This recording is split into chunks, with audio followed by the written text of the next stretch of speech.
So I'm in that camp where I still think there's a little bit more downside. I still think Bitcoin has further downside, and therefore by default, probably Ethereum. The question for me is, has Ethereum put in its longer term low already? Which again, I'm a little bit murky on. So I think number one, the Fed minutes that came out last week, the market was a little shocked the Fed wasn't more dovish. They seemed very, very hawkish, and that's really where we topped out in the equity markets. So we've seen that pull back now. We've two pretty big sharp down days, Friday and today. And now the question is, again, where do we go? So I think for Bitcoin itself, Bitcoin is kind of trying to figure that out as well. And in fact, we can go to the Bitcoin chart here. Let me bring that up so we can take a look.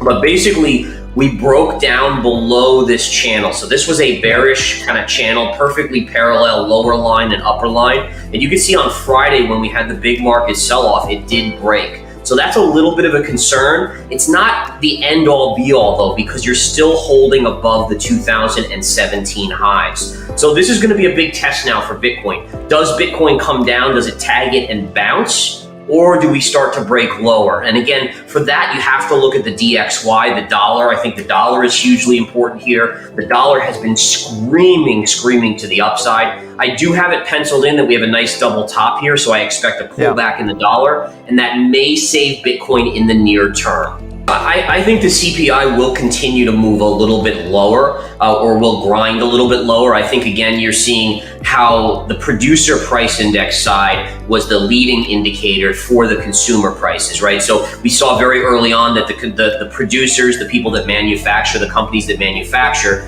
their inflation was starting to kind of come down a little bit. That should get passed to the consumer a little bit as well. My biggest fear, and I think we talked about this a couple weeks ago, is that I think everyone's expecting it to go to 2% or below, like the Fed says. I don't think it does that, and I think that's your big issue later in the year. So later in the year, early 2023, the market starts to realize that inflation's stuck at 4 or 5% per year. And when we get to a point, whether it's this year, the next year, the year after that, when you have a recession, we know that recessions are inevitable. How does the Fed get us out of that this time when they can't print money? And that's the scary thing. And I think that's where, whenever that is, that's where you see the bottom in Bitcoin, where Bitcoin finally starts to turn back up and say, okay, now we have a new scenario. The Fed's not bailing us out. Inflation's not coming down. Buy something like a Bitcoin, continue to accumulate gold. I think for me, at least when it comes to Bitcoin, I think that Bitcoin still has a small chance to make one more push up. It almost seems too easy. And you know, I'm a kind of a contrarian trader where, you know, we've broken down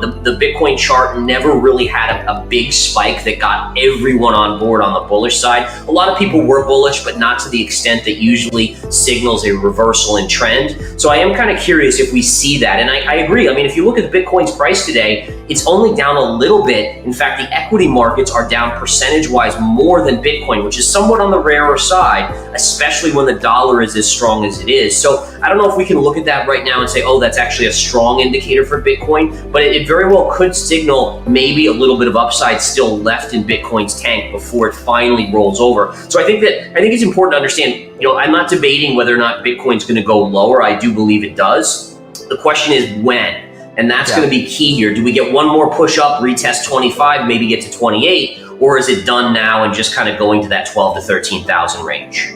I think the Fed still will want to do something. I don't think the jobs data will be super weak. It'll be weaker, but not weak enough. And I think that they're going to want to just kind of end it. I don't think they want it to look like they were panicking with 75 and then zero. Like, oh my goodness, it's getting so bad that we can't do any more, so we have to stop after 75. So I think they'll kind of bring it in for what they think is a soft landing at 25 and then taper that to zero, obviously, going forward. So that would be my expectation. Ethereum is one of the trickier charts for me to analyze, mainly because of the curveball of the merge and how that affects price. I'm a true believer that the reason Ethereum has rallied, I mean, if you look at the rally, it was up over 100% off of the lows. My guess is a chunk of that gain was due to the excitement of the merge. My fear is that it's going to be a sell the news event. It's going to happen. Yes, it's a good thing for Ethereum, but I don't necessarily know if it's a short-term continued catalyst. So my guess is I think you could get some bounces here, but I wouldn't be surprised if you have to go at least retest 1250 down here, which would be major support before it has a chance to kind of withstand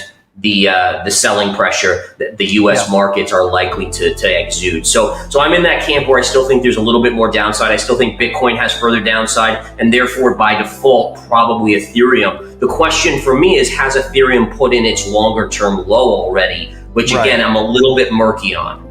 So for me, I have to wait. Anytime something rallies as much as the Ethereum chart has rallied, I would be too scared or too nervous to jump in at this minor of a pullback. I mean, we're basically down, 30% or so off of those highs maybe, but it's not a huge correction. Usually what you'll see is after you have such a big bear market drop in Ethereum, and again, if we go back, this was trading near 5,000, it went to 875 or so before this bounce back. Usually you'll get a check back. So my line in the sand for me would be this little pivot right down here. You can see it's a two kind of pivot top right there and right there. And that would be your spot where if you flush into it around 1260, 1250, that would be where a short-term long could be initiated for a pretty significant bounce back up. Because we have to respect the risk side of the stock market and its impact on the crypto market, right? So I do think that earnings estimates have to come down more.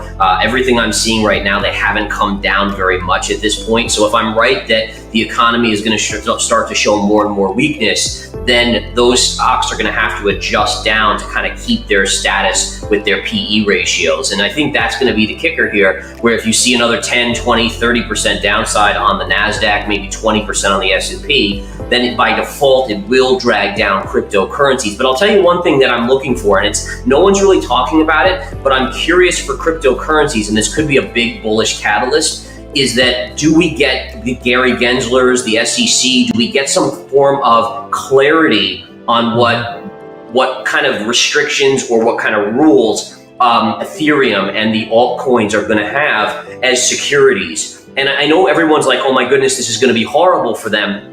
But interestingly enough, clarity is what the market craves. And when you get clarity, even if it's bad initially, I believe the market will actually embrace it after an initial sell-off. So you might see it panic, right? You might see that big dip down. It's almost worth kind of throwing out some orders at ridiculously low levels, because if we get that, it sells hard, and then all of a sudden people say, wait a minute, now we know what this means. We know it. So now we can value these things. And I think, again, that could be a bottom in the crypto market.